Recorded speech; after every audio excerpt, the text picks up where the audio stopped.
Is the Feast of Dedication a biblical feast? And how is it related to Hanukkah? I'm Mark Bricker, education pastor here at McGregor, and this is Beyond the Notes.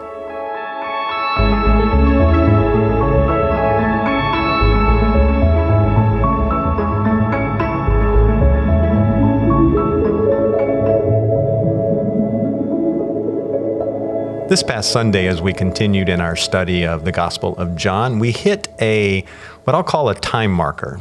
The Apostle John gives us an indication that there is a shift in the time period from the previous verses we'd been looking at and what we were going to look at on Sunday.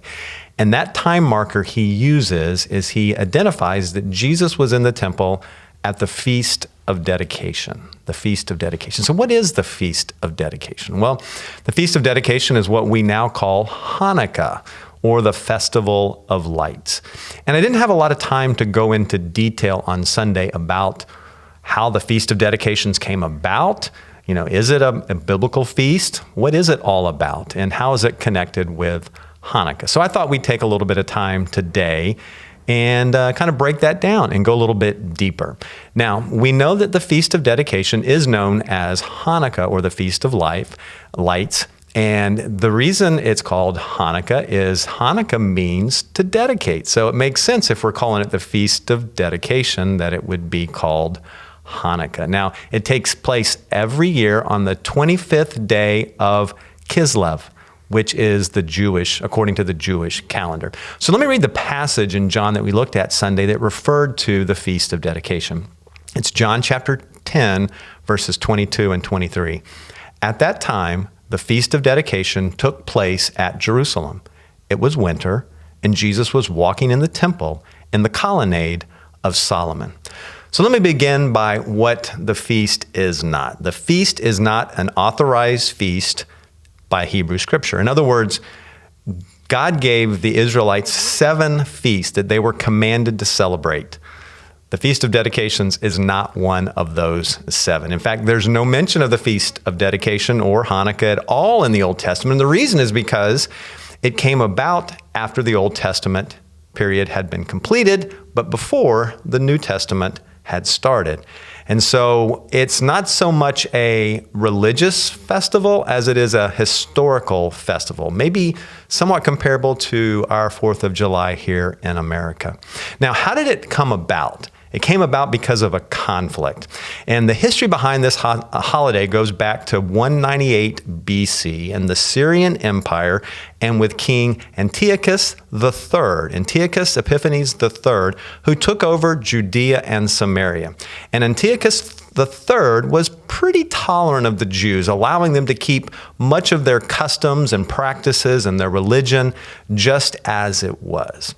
But Antiochus III had an heir, Antiochus Epiphanes IV. Now, Antiochus IV was a whole different kind of king. This guy was known as the madman. That's right, the madman. And he was not so tolerant toward the Jews. In fact, in 168 BC, and this was only less than 10 years after he had ascended to the throne, he began to massacre many of the Jews. He outlawed Judaism. Circumcision was forbidden. He even burned all of the Torah scrolls. And then in 167 BC, just the very next year, he looted the temple, and then he set up an altar in the temple, the Jews' temple, an altar to Zeus. And there on that temple altar, he sacrificed pigs. Now, for most of us that have any understanding of Judaism, we can think that's a pretty horrific thing to do. But when you realize for the Jew that the temple represented the literal presence of God, and then for it to be defiled like this, to have an altar set up in there for Zeus, and then to sacrifice pork, on that altar, you can just imagine what this would have done to those Jews that hadn't been killed, that were still living there. Well, while all this was going on, this period of 2 or 3 years under this rule of this just madman king, there began to be a slow but sure underground movement of revolt and rebellion. And many Jews began to find ways that how they could revolt, and they began to develop the fine art of guerrilla warfare. And eventually they grew strong enough to overthrow their oppressors, and under the leadership of Judas Maccabeus, and that name might ring a bell to many of you, under the leadership of Judas Maccabeus, also known as Judas the Hammer, they recaptured the temple, they cleansed it, and they reconsecrated it to the Lord. And that's what happened on the 25th day of Kislev in 164 BC. Now, some historians say 165 BC, others say 164 BC. But at this point, under the leadership of the Maccabeans, that band of brothers that were able to overthrow Antiochus, Epiphanes IV, and all of his leadership and take back the temple, begin to cleanse it, to rededicate it, and consecrate it to the Lord. And so there was great celebrating, obviously, on that day when they had their temple back. But the story's not over there. And much of what we have after that is tradition that has been passed on. But the tradition goes that as they began to put the temple back together, and they were wanting to get things back in order, they began to, having to make much of the furniture and furnishings that were part of the temple. And as they were getting ready to light the temple lamp, they were only able to find one flask of oil that had been prepared earlier that had the high priest seal on it that it was kosher oil, that it had gone through the process necessary. And they only had one flask. And one flask was typically only going to be able to light that temple lamp for one day only. So they poured what they had in there. They lit that temple lamp. And the tradition goes that lamp burned for 8 days on that one flask, giving them enough time to manufacture oil that would be kosher that could be used after that 8th day. And so there lies the reason why Hanukkah, the Feast of Dedications, is celebrated for 8 days, and it's the festival of lights.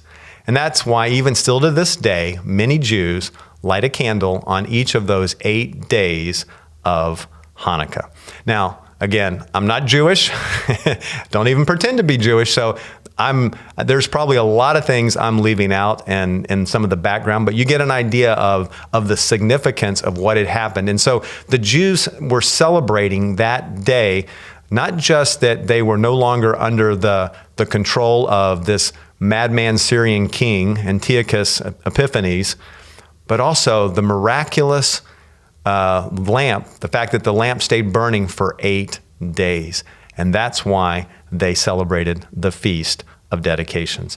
For us today, as Christians, we have our roots in Judaism. And as Christians, we can look to the Feast of Dedications as a celebration of God's protection and the victory that he gives to his faithful people who are willing to bravely continue to worship him, even in the face of persecution.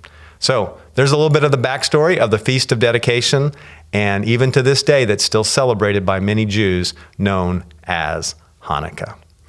Now, as we wrap up this episode of Beyond the Notes, I want to tell you that this is our final episode for the year 2021 of Beyond the Notes. Now, Beyond the Notes will continue, but we won't be having any more the rest of this year. But I would encourage you to be looking forward to 2022 because we'll be back in January with our regular Beyond the Notes on Tuesday. And maybe in this interim period, if you haven't yet had a chance to listen to our special Christmas special on the book of Ruth, I would encourage you to listen to that. There's 4 episodes in that Christmas special, looking at each episode dealing with a chapter. I had the opportunity to be a guest on that, all 4 of those, along with Pastor Russell and Chloe Weimer as well. So join us for those if you haven't listened to those. And there's also a lot of other podcasts, and maybe you haven't had a chance to listen to all of the Here at Home or the Talk Truth podcast. I would encourage you, go back and listen to some of those that you haven't yet had a chance to listen to. Well, this wraps up the final Beyond the Notes episode for 2021. God bless.